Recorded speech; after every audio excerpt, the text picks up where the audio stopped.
आइए देखते हैं प्रश्न नंबर सेकेंड का लास्ट पार्ट क्या कहता है। A train travel a distance of 480 kilometre at uniform speed. 480 kilometre कोई ट्रेन चलती है एक यूनिफॉर्म स्पीड से। If the speed had been 8 kilometre per hour less than it would have taken 3 hours. यदि उस ट्रेन की 8 किलोमीटर पर आवर की रफ्तार घटा दी जाती है तो उतना ही डिस्टेंस कवर करने में वो 3 घंटे का समय ज़्यादा लेती है। ठीक है, सेम डिस्टेंस। तो we need find speed of train. ठीक है, तो speed of train quadratic equation निकालना है। तो आइए चलते देखते हैं इसको कैसे सॉल्व करते हैं। सबसे पहले क्या दिया हुआ है, कोई ट्रेन यूनिफॉर्म स्पीड से चल रही है। स्पीड का पता नहीं है कितने किलोमीटर पर आवर से चल रही है, लेकिन वो 480 किलोमीटर उसी स्पीड से तय करती है। तो हम एक जो स्पीड है, जो हमारी यूनिफॉर्म स्पीड है, उसी को हम क्या मान के चलते हैं कि ये इतनी होगी। तो चलिए कैसे सॉल्व करते हैं इस प्रश्न को देखते हैं। लेट द यूनिफॉर्म स्पीड, जो यूनिफॉर्म स्पीड है उसी को हम क्या करेंगे, मान लेंगे। ठीक है, इसको हमने क्या ले लिया, यक्स ले लिया। बात समझ में आ गई। इसी को हमने क्या लिया, यक्स किलोमीटर है तो इसको किलोमीटर पर आवर ले लो। मतलब जो ट्रेन चल रही है वो यक्स किलोमीटर पर आवर के रफ्तार से चल रही है। ठीक है, अब यदि आपने स्पीड मान लिया तो यदि हम टाइम निकालते हैं तो टाइम क्या होगा, टाइम होता है डिस्टेंस अपॉन स्पीड। ठीक है, तो इसके यदि हम टाइम की बात करते हैं तो टाइम मुझे कितना मिले भाई, डिस्टेंस कितनी है 480 है ना। ये हो जाएगा मेरा 480 अपान में यक्स आवर। कितना टाइम लेगी, 480 अपान यक्स आवर। बात समझ में आ गई। अब आगे चलते हैं। जो मेरा ये तो पहला केस था, अब मेरा जो सेकंड केस कहता है, केस सेकंड, जो मेरा सेकंड केस कह रहा है वो बोल रहा है कि यदि मैं स्पीड को क्या कर दूं, 8 किलोमीटर पर आवर घटा दूं। ध्यान से समझिएगा, मतलब जो मेरी स्पीड है, स्पीड पहले कितनी थी भाई, यक्स थी, इसमें से मैं क्या करूं 8 किलोमीटर पर आवर को घटा दूं।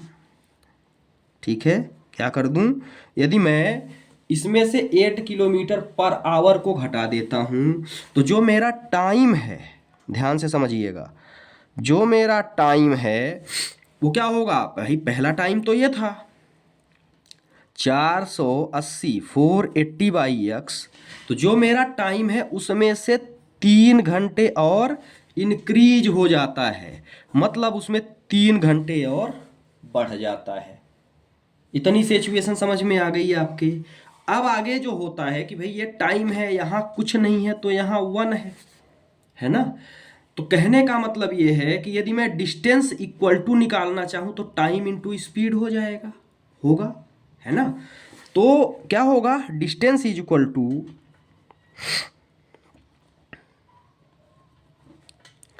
टाइम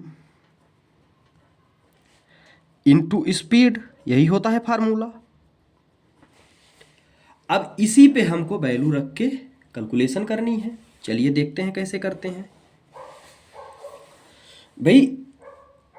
स्पीड और टाइम, तो स्पीड आपने क्या निकाला, स्पीड आपने निकाला x माइनस 8, यही है, ये मेरी स्पीड है। टाइम क्या है, टाइम है 480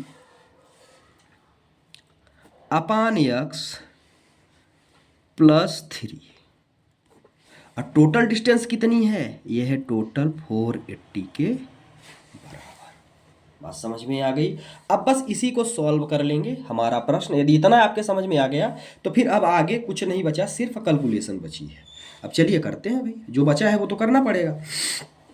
तो सबसे पहले हम क्या करें, इसका सभी में मल्टीप्लाई मार देते हैं, है ना। कैसे करेंगे चलिए देखते हैं।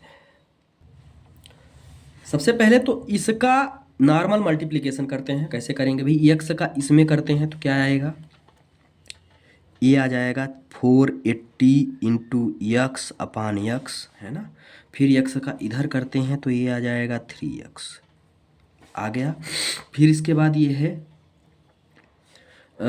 माइनस 8 का इधर करते हैं तो ये आएगा 3840 डिवाइडेड बाय x, ठीक है, क्योंकि इसका इसमें करूँगा तो ये आएगा 3840 और अपान में जो x है वो रहेगा। फिर इस 3 का यहाँ से करते हैं तो ये हो जाएगा -24 और इक्वल टू में मुझे मिल गया 480, ठीक है, यहाँ तक कोई दिक्कत। ये x ऊपर नीचे है, मल्टीप्लाई में है, कट जाएगा। अब x वाली टर्म को वन साइड ले लेते हैं और विदाउट x वाली को दूसरी साइड ले लेते हैं। चलिए देखते हैं कैसे करेंगे इसको। तो ये हो गया मेरा 3x, है ना, और माइनस में मुझे क्या मिला, माइनस में मुझे मिल गया 3840 डिवाइडेड बाय x मिल गया यहाँ पे।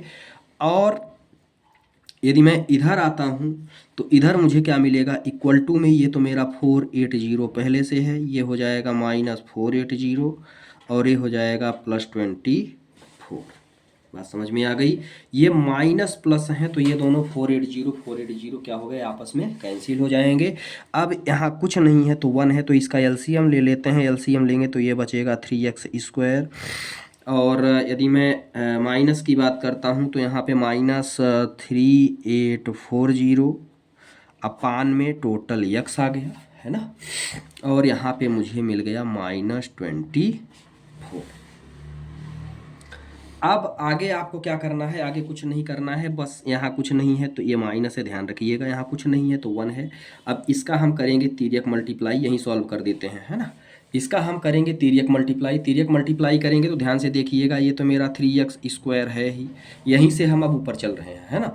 ये मेरा 3x² है ही, और यदि मैं इसको सॉल्व करता हूँ तो चलिए लास्ट स्टेप में ही एक स्टेप और बढ़ा देते हैं। तो यहाँ पे क्या हो गया, 3840, है ना, -3840 और इसके बाद इसका मल्टीप्लाई करेंगे तो ये इक्वल टू में हो जाएगा -20 हो। अब आगे यदि हम इसको सॉल्व करना चाहें, चूँकि हमको क्वाड्रेटिक इक्वेशन चाहिए तो इसको अब इधर लाना पड़ेगा, है ना।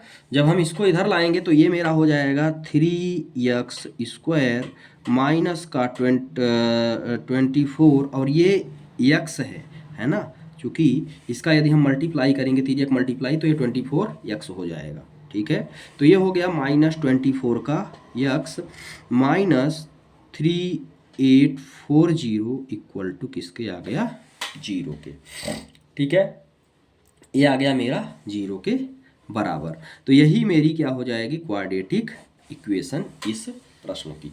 इस प्रश्न में बहुत सारी दिक्कतें होती हैं, है ना, समझ में नहीं आता है तो एक बार आप तरीके से इसको अच्छे से पूरे वीडियो को जब तक नहीं देखेंगे, ध्यान से देखेंगे, तब जाके ये प्रश्न आपके समझ में आएगा। तो जो क्वाड्रेटिक इक्वेशन था वो मुझे मिल गया। तो आप एक लाइन यहाँ लिख सकते हैं, दिस इज अ